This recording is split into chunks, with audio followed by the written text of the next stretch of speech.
in that geometry. Oh yeah, I was like, There we go. There we go. Yeah. I was kind of scared. Go back to the old rectangle, rhombus, trapezoid, kites, all that stuff. Yeah, I didn't want to do that. You definitely need a graphing calculator today. We're going to graph some stuff on there. So hopefully notes not too long, homework's the front and the back. Hopefully you can get it done in class, all of the things, so you don't have to have homework over the weekend. So, I know Cameron's there. Just checking. Is Ronan here today? All right, so dig out your homework, all of this stuff. I know, that's just like falling apart. Falling apart. So first let me collect yesterday's homework from you. And if you were gone and need to turn anything else in, obviously pass that up. I'll take whatever I can get. Yes, ma'am. On Monday, what are we doing more now? Mm-hmm. We're going to do solving systems by elimination. I won't. Nothing too shabby. Like my cake pops, I made them. Ooh, fancy. Yeah, I know. I feel like those would be hard to make. I don't know. They were horrible. I've never tried to make them, but I feel like it would be. Like, you know how we make the pops and they're so good? Like, there's no way I They look good though. Yeah, I gave Callie. Have Callie be the taste tester. Yeah, Callie, no one's ate one, so you're the first. Are you scared? I'm scared. No, you gotta eat it. I told It's all up to you, Callie. No pressure. Homework, homework, homework.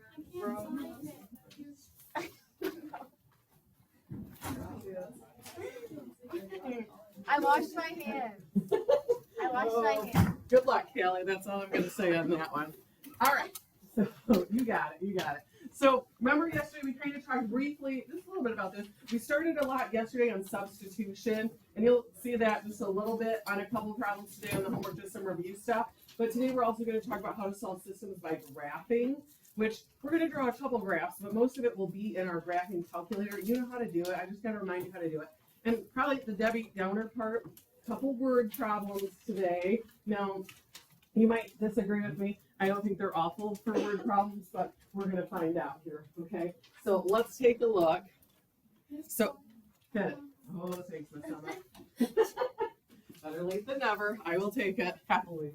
All right, graph both lines on the same coordinate plane and determine the point of intersection. Now, nice, easy, throwback to Algebra 1. Our first two equations are already in slope-intercept form.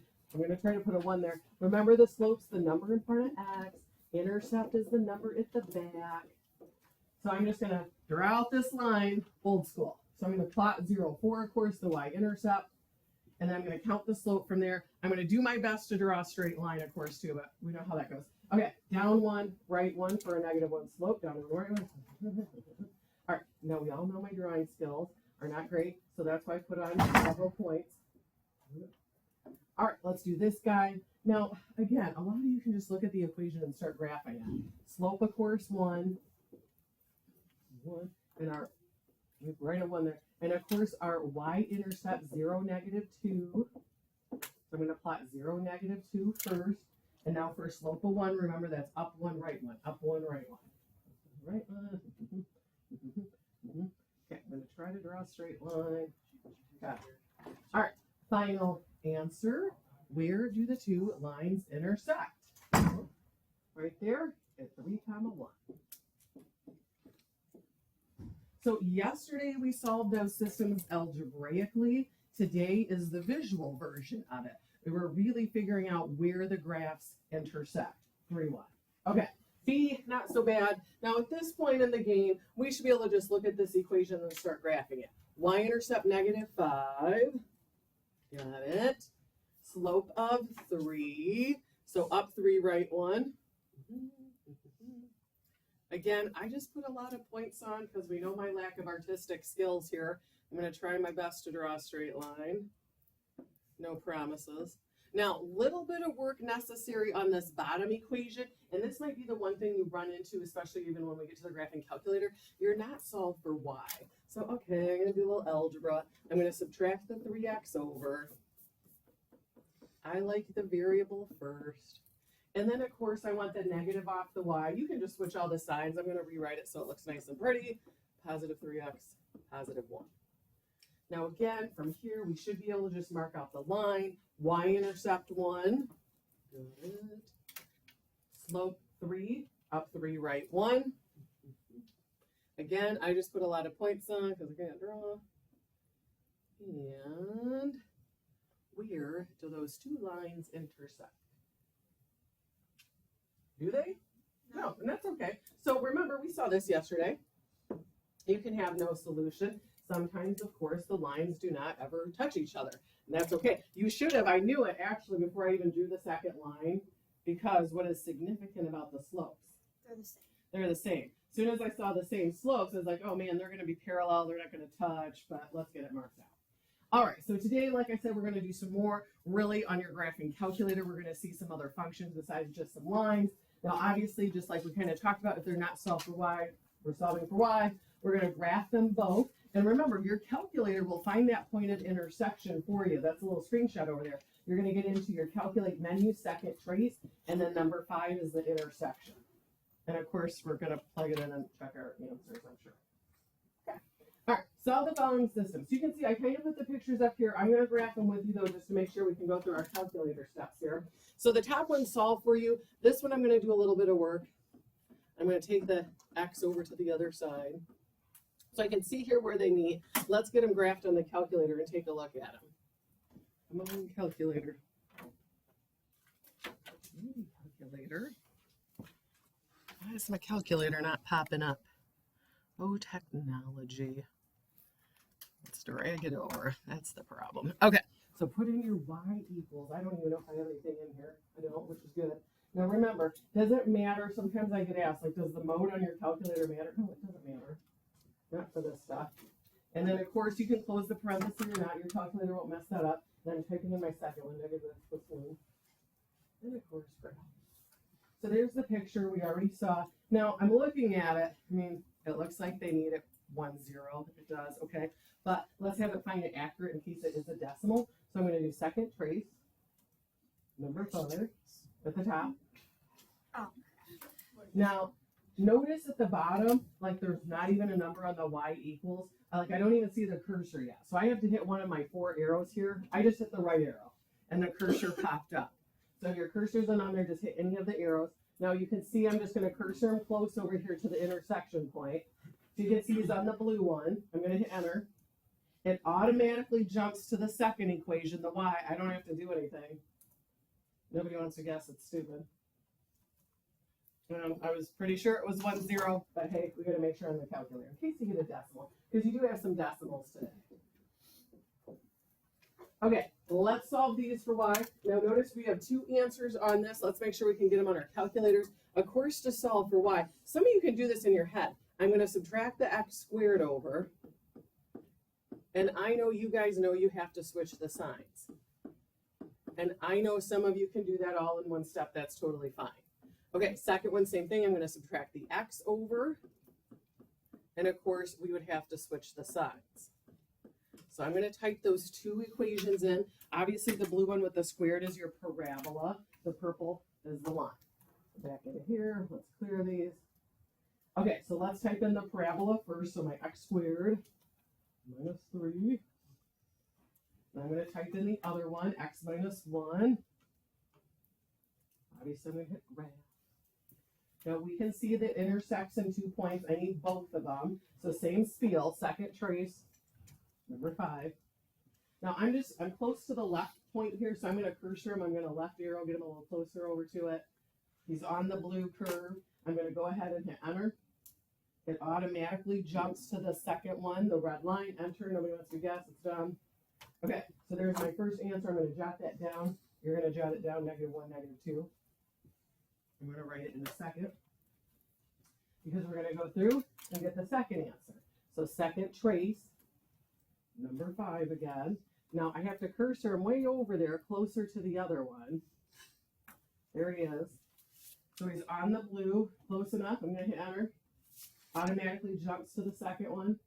Nobody wants to guess? So 2, 1. So we're just going to jot those both down. So you don't have to draw any graphs for me today. It's going to be on your calculator. The worst thing you're going to have to do is solve for y. So I'm just jotting down our intersection point. So our first one is -1, -2, and then the 2, 1. Now, remember, you can always check your answers if you're worried those are right. You can always check your answers by plugging -1 in for X, 2 in for Y. But I feel pretty good that the calculator didn't do us wrong. All right, now we're to the story problems. Okay, so definitely want a calculator. We've got some big numbers in here. We've got some percents. We've got some decimals, all of the things. Now, clearly we're on system of equations. So we are going to write 2 equations. So first mission, know how many equations we're after. Now we're going to read these and come up with the equations. A total of $12,000 is invested in 2 funds. Okay, all right, so X and Y I'm going to use for the 2 different funds. You can use whatever variables you want. One pays 9% interest, one's 11%. The interest is $11.80. How much of the $12,000 is invested at each rate? Okay, let's start with this. So $12,000 in 2 funds. Now, again, I'm just going to use X, Y for the variables. And we have to total the 12,000. So I don't know, is it 6,000, 6,000, 8,000, 4,000, 10,000, 2,000? That's what we're going to figure out is what's the split between X and Y. Now, second equation. Anytime you're talking about interest, bank pays you a percentage to have your money in their bank, and they pay you an interest amount. We make money off of it. So the percents go with the interest equation. Now, I don't have a percent key on the old graphing calculator, so I'm going to write those as decimals. So 9%, I'm going to put 0.09. I'm going to put that on my first fund, X. Second one, we're going to go 11%, so decimal. And remember, the percents yield the interest. So we made $1,180 in interest.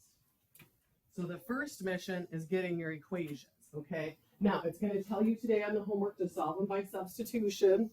We're going to practice substitution again, so that's what I'm going to use up here. Now, obviously, I probably don't want to start with the green one with all those decimals. I really don't. I'm going to start with the top one. Easy enough to solve for X. I'm just going to subtract Y over. So I'm going to rewrite that as X equals -Y plus 12,000. So now we're just back to yesterday. I'm going to take this expression and I'm going to substitute it into the bottom equation there for X. Definitely going to need a calculator because I'm going to have 0.09 times -Y, bless you, plus 12,000 plus 0.11Y equals 1180. Ooh. So, I mean, not the worst thing in the world, but just a little bit obnoxious because we have these big numbers. Okay, let's distribute. So -0.09y. I punched in 0.09 times 12,000 earlier. It's 1,080. Didn't do that in my head. And I'm just going to carry on and solve this equation. I'm going to combine the like terms. I'm going to combine the y's, -0.09.11. I'm going to subtract 1080 off. Hopefully, maybe you could do that in your head. Subtract 1080, you're down to 100. And I just divided that out in my calculator, and you get $5,000. And notice I just put a dollar symbol on it because we're talking about how much money you're investing. And you know I love to label. Remember, the Y had the 11% on it, so I'm just going to say at 11%. Now, it also, we got to figure out X. But I'm not going to sweat it, okay? Because remember, you have a total of $12,000. So if $5,000 is invested at 11%, how much is left to be invested at 9%? 7, yeah. So $7,000, that's going to be our X. And that was the 9%. Because it should total to $12,000. So, I mean, not awful for word problems, but obviously some bigger numbers, some decimals, all the things, okay? Any questions I can answer on that? All right, moving on. Word problem. Yeah, here we go. A small business invests $10,000 in equipment to produce a product. Each unit of the product costs 65 cents to produce and is sold for $1.20. How many items must be sold before the business breaks even? Okay, so first thing, we're going to talk about the break even here in a minute, but we have to talk about what's costing me money. So I'm going to read that problem. I'm going to take a look, see what numbers are actually costing me money, and then let's talk revenue. Have you heard the word revenue before? Hopefully. Revenue is how much money you're making. So let's say, I don't know, I decide to start making and selling my own company of graphing calculators because I hate Texas Instruments. So let's say it costs me all the money it costs me to make the calculators, but I sell them for, let's go bougie, $200 a piece. The difference between the cost and what I'm selling them for is how much money I actually am making and keeping off those calculators. Sounds like a nice life. Okay, small business invests $10,000 in equipment. So is the $10,000 costing you money or making you money? Costing. That's our equipment. Each unit of the product costs, so I'm going to add to it 65 cents. Now, I have no idea how many of these things we're making, 100, million, 50,000, I don't know. I'd have to times by however many we have. Now, we're selling them for $1.20. So the $1.20 is making me money. So that's a revenue. And again, I don't know how many of those we are making. Maybe it's 50,000. I don't know. Now, how many items must you sell before you break even? So break even, that means it wants the cost to equal the revenue. So this is kind of an interesting problem. I know we're in a systems of equations, and I do have two equations over there, and I am going to really technically use substitution, but we really end up with just one equation to solve. Because all of my costs, well, I'm going to substitute in the 10,000 and the plus 0.65x, and I'm going to substitute in my revenue. And we just have one simple, easy equation to solve. I'm going to subtract the 0.65 over, of course, get my x's together. And I'm going to need my calculator to divide this out. Okay, so $1.20 minus 65 cents, of course, 55 cents. And then I just divided it out earlier. Okay, divide it out. What do you got? And we got to talk about rounding. So you punch it in. Now, remember, the question is, how many items must be sold before you break even? So what are we rounding to? Whole. We want to round to the whole unit. You're making a whole item. Final answer, what do you got? We are lively on it. 18182. Can we maybe actually read that number? 18. 182. 18,182. There it is. Okay. All right. And I'm going to label. It doesn't really say what we're selling. I'm just going to say units. How many we got to make? That would be a lot of calculators. If I'm selling calculators. All right. Look at us go. Go math, go. Okay. Any questions on that guy? So kind of an easy one. Not, in my eyes, a true system of equations, but I guess kind of. And I think this is kind of similar to the last one, kind of the same idea. So you're offered two different jobs selling dental supplies. One company offers a straight commission, 6% of the sales. The other, you get $350 a week plus 3% of the sales. How much would you have to sell in a week to make the straight commission job offer better? Okay, so let's just kind of job one, job two. Let's see what we got here. All right, two different jobs. Well, let's look at the first one. So first job gives you the straight commission, 6% of the sales.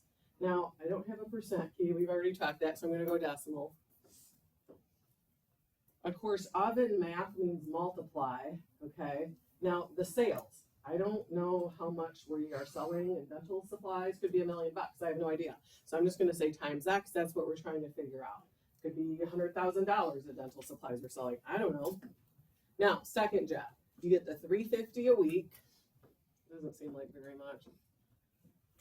Plus 3% of the sales. Okay.